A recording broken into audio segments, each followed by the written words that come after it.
Hi guys, welcome back. आज मैं आपके लिए लाइट्स लेके आया हूँ, एक्वेरियम के लाइट्स। आज उस कंफ्यूजन को दूर करते हैं कि हमारे टैंक में कौन सी लाइट लगाना चाहिए, कौन सी नहीं।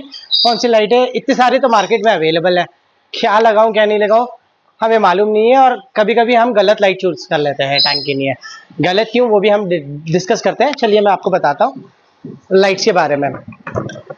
लाइट्स जो एक्वेरियम में यूज होती हैं वो कई तरीके की यूज होती है। एक उनकी यूज होती है जहाँ पे सिर्फ मच्छियाँ रखी जाती है, ना कोई लाइव प्लांट्स होते हैं ना कुछ होते हैं, तो फिश ओनली एक्वेरियम के लिए लाइट्स आती है।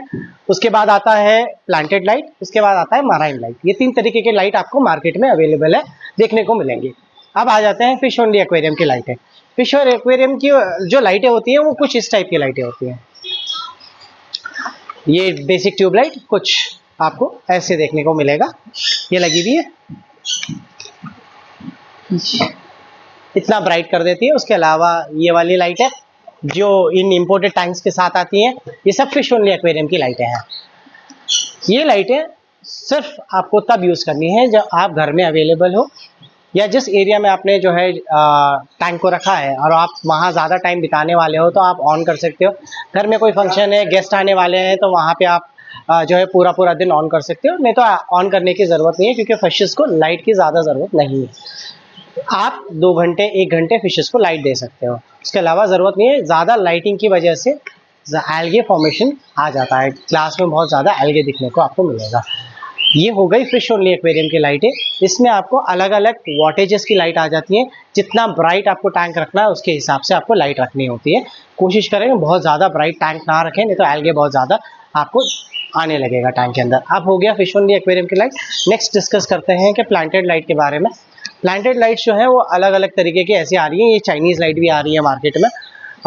रेकमेंड नहीं करूँगा। इनके पार, इनकी रीडिंग्स, इनके बारे में कुछ इन्फॉर्मेशन नहीं लिखी होती है, सिर्फ वॉटेज लिखा हुआ हो जाता।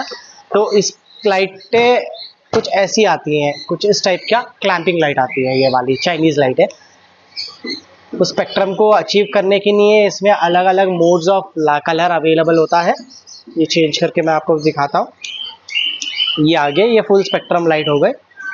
यूज़ कर सकते हैं, ऐसा नहीं कि बिल्कुल यूज़ नहीं कर सकते, बस एट अ कंट्रोल्ड एनवायरनमेंट में। और जिन प्लांट्स में, फॉर एग्जांपल आपने कोई प्लांट लिया हो, जैसे फॉर एग्जांपल मैं इसके बारे में बात करूं, तो इसमें अगर आप डिटेल में देखो तो इसकी जो लाइटिंग है, इसमें लिखा है कि इसकी प्लांट की रिक्वायरमेंट मीडियम लाइटिंग है, मीडियम केयर है।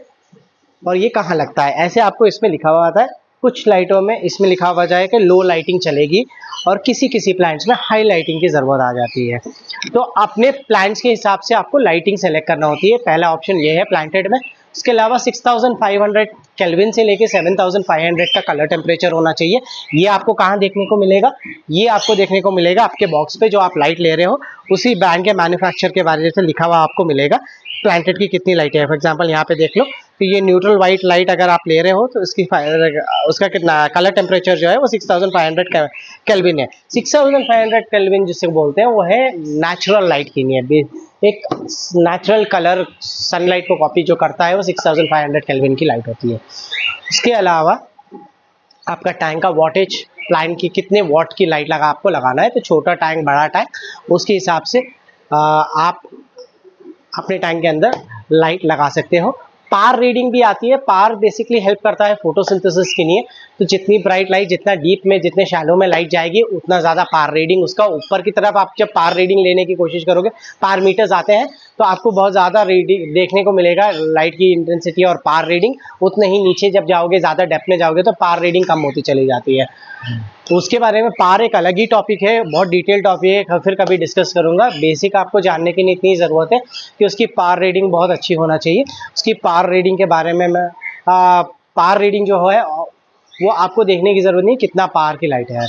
और अब रही बात, मैंने प्लांटेड कवर कर लिया। आपको प्लांटेड के लिए आपको जो है कम से कम नहीं तो 6 घंटे से लेकर 8 घंटे तक आप लाइट ऑन रख सकते हो, अगर आपने बैलेंस कंट्रोल रखा है। जैसे न्यूट्रिएंट्स आपके पानी में बिल्कुल सही है, CO2 डोसेज आपका बिल्कुल सही है, और राइट अमाउंट ऑफ लाइट आपने बिल्कुल सही लाइटें ली हुई है। WRGB लाइट आजकल आ रही है, LEDs की लाइट आ रही है। इवन T5 जो पुरानी जो फ्लोरोसेंट लाइट आती थी, पुराने बल्ब ट्यूब लाइट वाली जो आती थी, वो भी प्लांट्स ग्रोथ में बहुत काम आती है, लेकिन आज वो बंद हो गई हैं, अब नहीं आती है मार्केट में। उसकी जगह LEDs आने लगी है। तो आप अपनी LED के हिसाब से अपने जो प्रोडक्ट की स्पेसिफिकेशन के हिसाब से आप अपना जो लाइटिंग ड्यूरेशन है वो आप इसको रख सकते हैं। इसके अलावा ज़्यादा अगर आप लाइट रखो, बहुत ज़्यादा ड्राइव हो या इनबैलेंस अगर कोई एनवायरनमेंट हो, तो एल्गे फॉर्मेशन शुरू हो जाता है टैंक के अंदर। वो कुछ इस टाइप का एल्गे फॉर्मेशन है, जैसे कि आपको यहाँ देखने को मिलेगा। यहाँ पे मैंने एक स्पेशली इस वीडियो के लिए बना रखा है। रॉन्ग लाइट सेलेक्ट करी हमने यहाँ पे, अगर रॉन्ग लाइट सेलेक्ट करी जिस वजह से हमारा यहाँ पे एल्गे फॉर्मेशन शुरू हो गया। तो इसी के लिए सही लाइट बहुत ज़रूरी है आपके टैंक के लिए, जो आपने बैलेंस को कंट्रोल रखे। ये हो गए प्लांटेड के बारे में हमने डिस्कस कर लिया। अब आ जाते हैं मराइन लाइट्स के बारे में।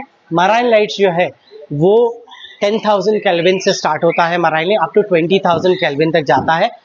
मराइन में भी दो बाइफर्केशन है, एक जो लोग कोरल्स रखते हैं और एक जो ओनली फिश रखते हैं। फिश के लिए अगर फिर वही हमारा डिस्कशन आ जाता है, जहाँ पे हमें लाइट्स एक्चुअली फिशेस के लिए ज़्यादा ज़रूरत नहीं है, सिर्फ हमारे अपीयरेंस के लिए चाहिए।